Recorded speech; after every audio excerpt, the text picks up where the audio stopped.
mereka itu seperti hewan ternak, bahkan lebih buruk derajatnya. Ini ayat dari Al-Quran. Bas, orang yang menyembah hawa nafsunya. Jadi kalau kita nggak menyembah Allah, pasti akan menyembah yang lain.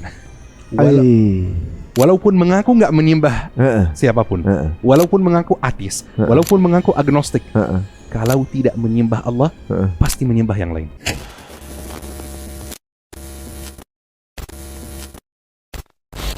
Ustaz, saya kan ada sebuah buku nih, saya juga boleh lihat dari satu obrolan juga. Namanya Beauty Sick judulnya. Ternyata di buku itu dibilang bahwa manusia ini adalah sesuatu yang secara nature-nya itu akan menyembah sesuatu. Nah, memang diciptakan adalah kita ini kaum hamba. Sahih, betul sekali. Begitu. Mencari penyembah, mencari sesuatu yang disembah gitu. Benar. Jadi nggak ada tuh katanya manusia yang punya keputusan sendiri, gue mau ini sendiri, nggak ada. Pasti dia akan mengikuti keputusan sesuai standar dan circle yang dianggap benar. Begitu katanya. Ateis termasuk juga. Benar, termasuk ateis juga. Ateis itu mengikuti standar ateis lain. Sahih, betul. Oh, saya mah pilihnya begini, nggak usah ada Tuhan. Standar begitu. Alam. Di buku itu dijelaskan bahwa para wanita itu ada standar kecantikan tertentu yang ditentukan oleh standar yang normnya kita nggak tahu siapa yang bikin. Harus cantik, harus kurus, harus mancung, harus langsing. Nah, gitu. Betul. Dan wanita itu sampai operasi plastik untuk mendapatkan itu. Nah, harus putih, harus diganti kulitnya segala macam. Di dalam buku dibilang bahwa para wanita ini sebenarnya adalah hamba. Mereka tawanan dari tren. Mereka ini adalah penyembah tren atau penyembah standar kecantikan yang dibuat oleh kaum tertentu. Dibilang begitu.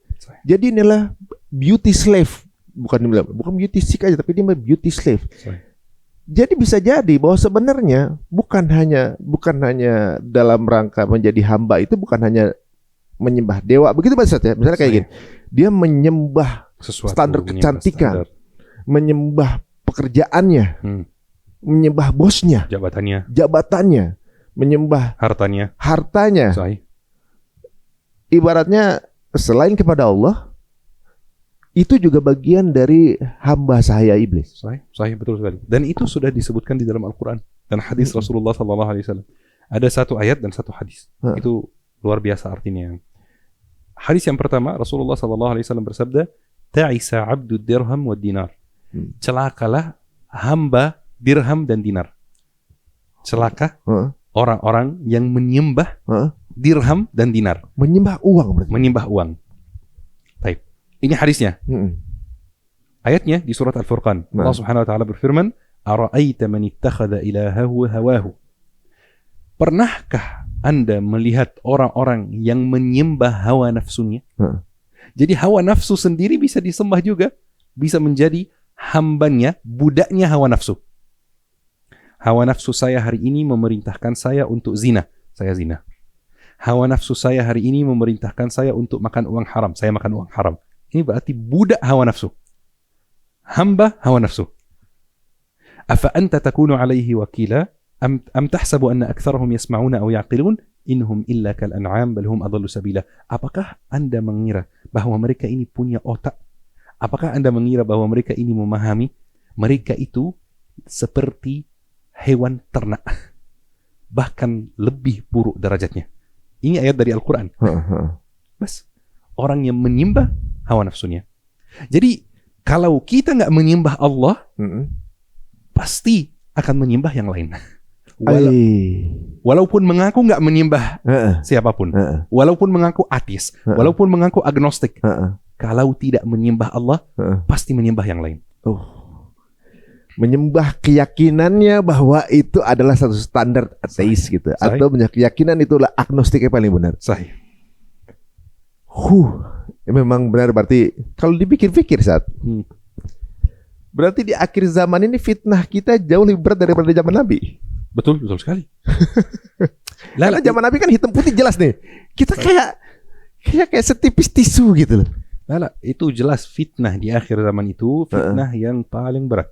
Rasulullah SAW pernah menyampaikan kepada kita bahwa fitnah yang paling berat yang akan dilihat dialami oleh manusia adalah fitnah Dajjal. Jadi nggak ada fitnah yang lebih berat dari fitnah-fitnah akhir zaman. Tapi banyak yang nggak tahu juga bahwa Dajjal itu bukan langsung tiba-tiba muncul gitu. Bukan awalnya langsung sosok itu nggak? Enggak, ada pembukaannya. Oh, jadi ini kayak proses dong? Pasti. Yang kita lihat sekarang ini proses semua? 100% benar. Ini proses keluarnya Dajjal. Dajjal nggak langsung keluar. Dajjal itu ada di antara kita hari ini.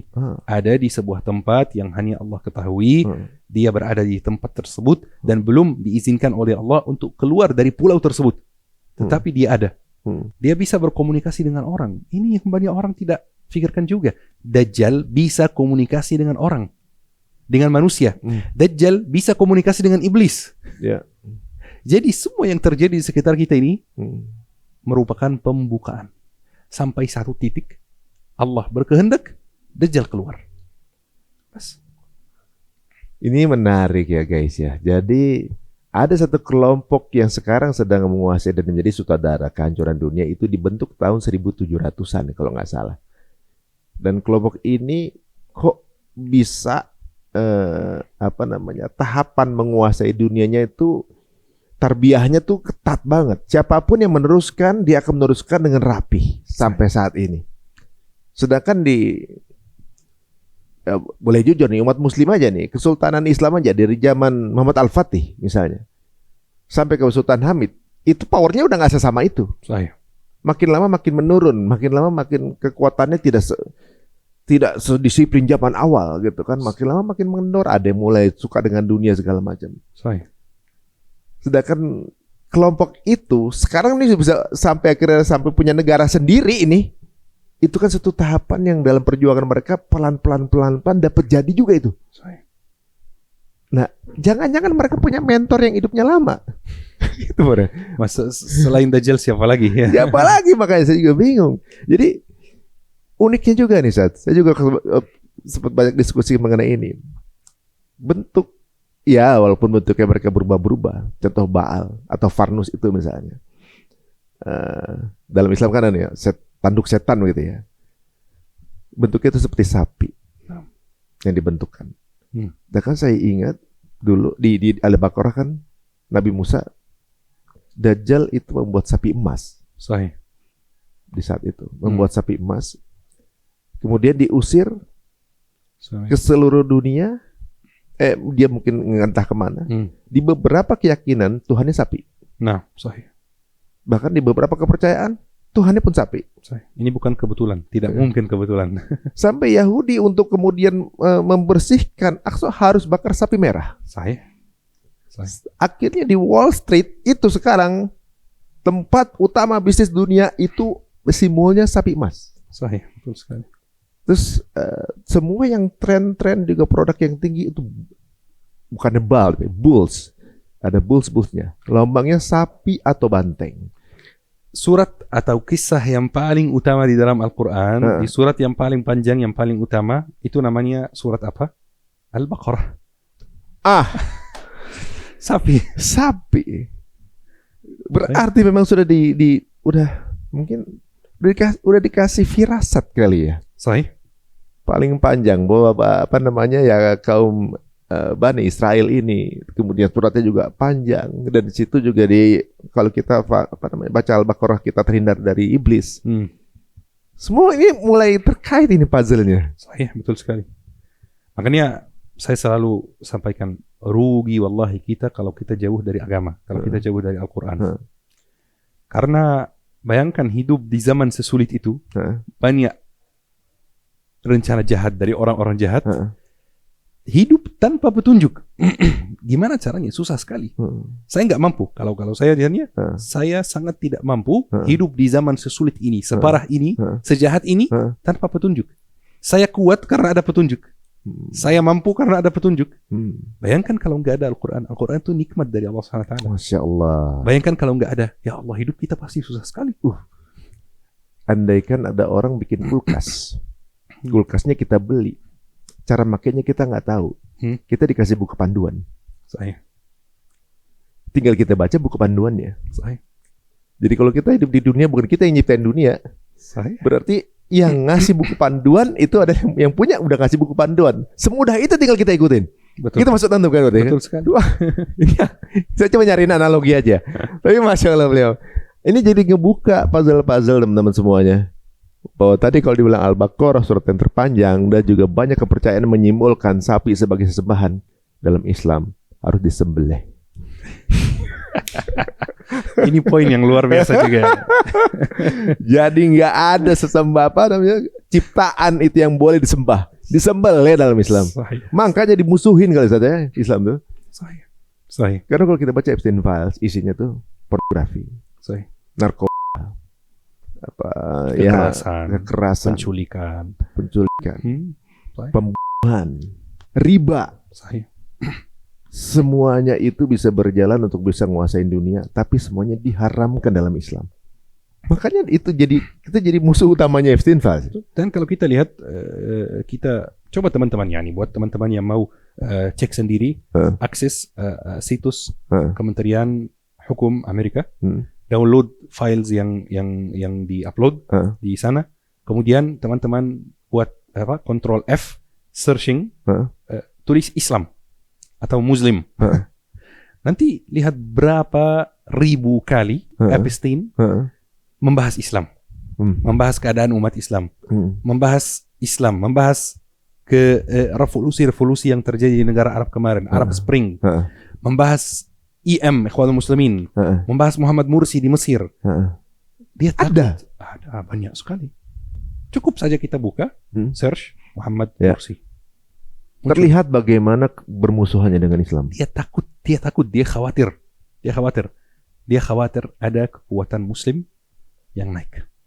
Karena dia tahu bahwa kalau ada satu kekuatan Muslim yang naik, yang lurus, yang mempraktikkan Islam, bukan hanya ibadahnya saja yang dipraktikkan, mempraktikkan Islam secara keseluruhan, ini khalas, dia sudah selesai, habis dia. Masalah waktu saja. Jadi seperti Imran Khan ya, yang berani untuk membuat anti-Islamofobia kemudian langsung mendapatkan suksesi. Ternyata ada di situ. Dan Erdogan ternyata mereka takuti juga.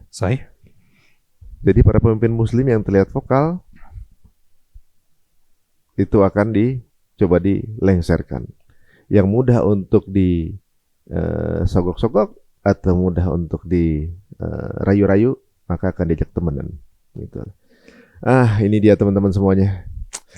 Sepertinya kalau kita lihat, kita bahas makin jelas sih sebenarnya. Ini udah mulai. Sebenarnya Allah memberikan clue kepada kita semuanya. Tinggal kita bagaimana kita untuk memilih ya. Jadi dari awal cerita Ustadz mengenai Nabi Adam itu seperti membongkar cheat code kehidupan manusia sih sebenarnya. Secara panduan. Oh iya, maksudnya udah sebenarnya intinya itu gitu ya. Betul. Intinya itu. Jadi walaupun bagaimana manusia Ustaz ya, kita pasti kadang-kadang juga keikutan. Terjerumus atau nggak sadar kita ngikutin hal seperti itu gitu. Tapi untuk kembali ternyata mudah ya, beristighfar dan meninggalkan. Istighfar. Yani Allah Subhanahu wa taala, wallahi Allah sangat menyayangi kita. Dan Allah ingin kita ini tetap di jalan yang benar, ingin kita masuk surga. Tapi kadang-kadang kita nih yang pilih, kita yang menolak, kita yang jauh, kita yang menjauhi hak gitu ya. Kita sudah tertipu dengan urusan dunia sampai melupakan akhirat, tinggal istighfar. Bas khalas, selesai. Kalau kita lihat juga ini salah satu keunikan Islam. Di agama lain tanpa menyebutkan nama agama, soal taubat itu urusan panjang lebar gitu. Harus pergi ke satu orang, terus menyatakan kepada dia apa kesalahan kita dan apa kekurangan kita. Kemudian dia memberi kita nasihat, kemudian dia menyatakan kita ini sudah bebas. Dan kadang-kadang di beberapa agama lain harus bayar. Bandingkan dengan Islam, ada nggak di Islam seperti itu? Di Islam itu kita tertipu sedikit dengan dunia, lupa dengan akhirat sedikit, lupa dengan agama sedikit. Bangun di sepertiga malam terakhir, wudu, salat, angkat tangan, ya Allah, selama ini saya jauh, ya Allah ampunilah dosa saya. Selesai. Iya, semudah itu ya. Semudah itu. Kalau kita mengaku kepada manusia, kemudian harus bayar, hanya orang kaya yang nggak punya dosa. Jadi makanya sulit gimana buat bayar buat ngaku dosa. Betul sekali. Jadi udah pasti yang masuk surga orang kaya aja gitu. Sahih. Orang miskinnya masuk neraka gitu.